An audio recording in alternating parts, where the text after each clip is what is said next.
of the shadows comes Balor, the Witch Lord, Sir Ragnar. Sir Ragnar?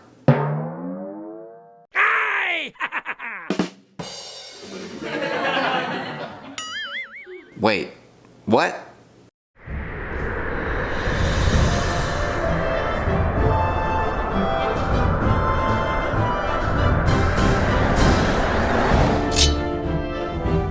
Welcome back to the channel, everyone. This is the Fair Weatherman.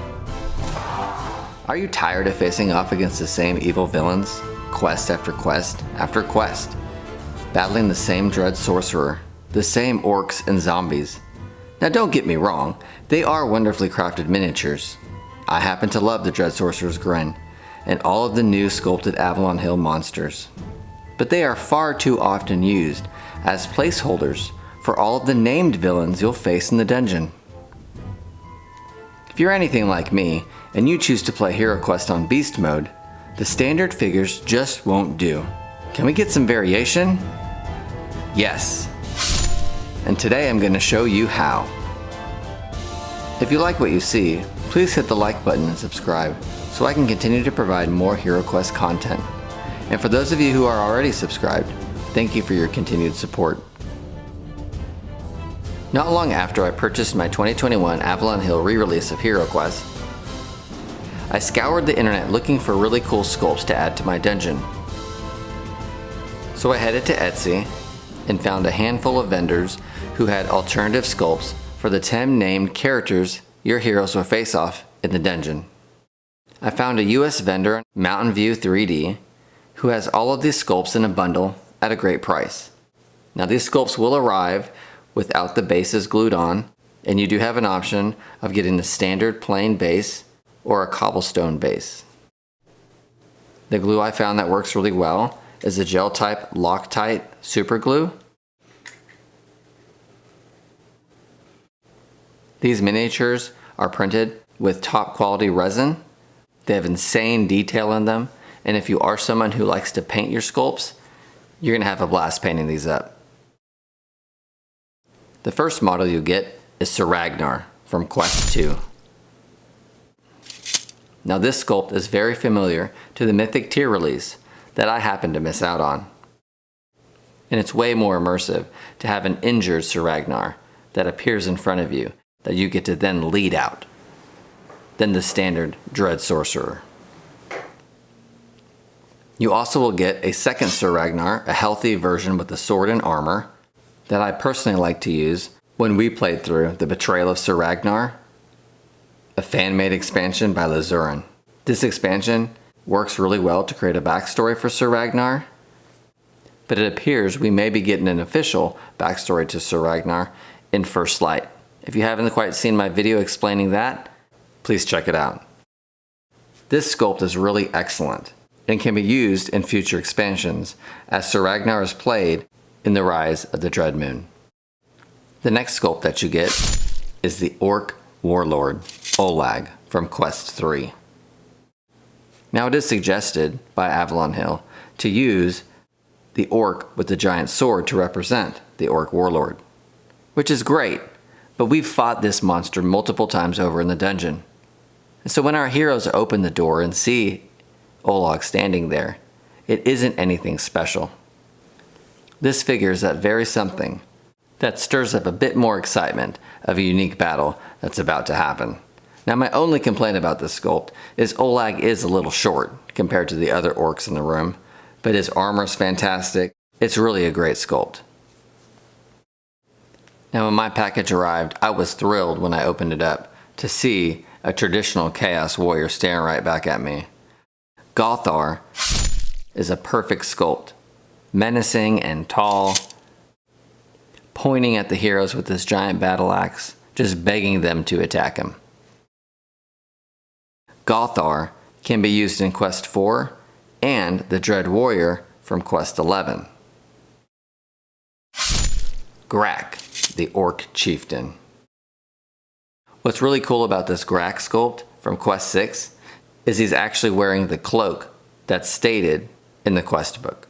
Like I said before, these orc sculpts are a little short, and that's my only complaint that I have with them. He makes a great villain with his finger pointing at the heroes and his really cool staff with the skull on top. We still have 5 really cool figures to go, and the next one is Wardoz from Quest 7, the Lost Wizard.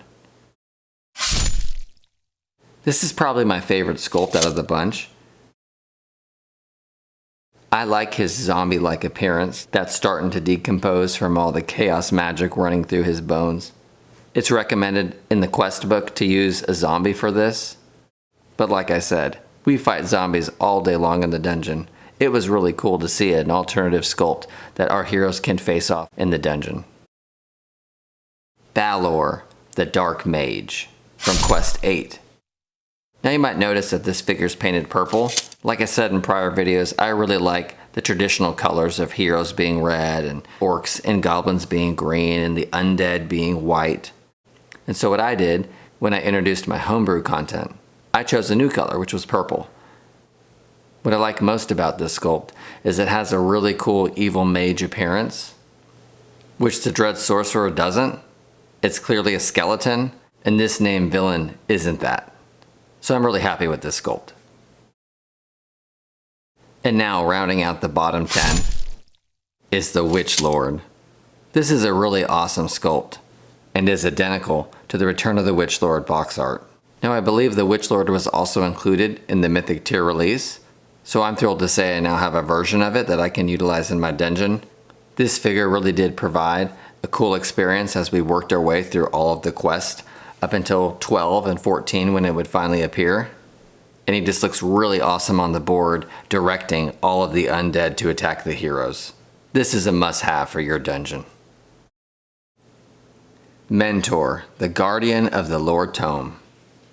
As you know, Mentor was included in the Mythic tier release, came with a hero card, so there already is aspects of gameplay that you can utilize this figure for. Sporting his original posture from the original GM screen adds a really cool effect as he works his way through the dungeons. Last, but definitely not least, is the evil Zargon. What's really neat about this sculpt is it's an identical representation of Zargon from the Marvel Winter Special HeroQuest comic. So you'll now have a Mentor and a Zargon able to face off in the dungeon. How cool is that? Now clearly these sculpts will come gray from the resin print, but I purchased a few spray cans to match the green and white color found in the game system. All of these cans can be found on Amazon for a reasonable price, so if you want to spray them up like I did, you can grab the right color for them to match. Don't feel like these sculpts are a one-time use. There are many opportunities to throw them into expansions as you and your crew play through more quests. I interchange the Chaos Warrior often to mix things up. And if you're into Axion Quest, you'll be eager to play random dungeon scenarios featuring these foes. Watch for a how-to on that coming up soon. All in all, these 10 sculpts were a perfect addition to the HeroQuest game system. I don't regret my purchase 1 minute. And they are a way better alternative than using the same Dread Sorcerer over and over and over again. You won't be disappointed that you purchased them, and best of all, your heroes will love the variation they provide from quest to quest. After all, facing most of these villains are a walk in the park, compared to squaring up against the likes of this guy.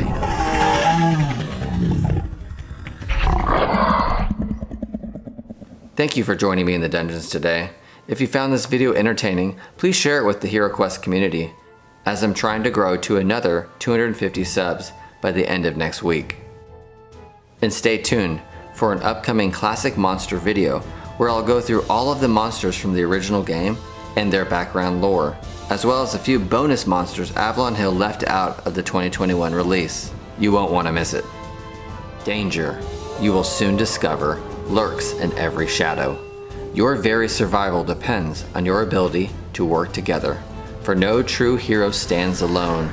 Come, let the quest begin.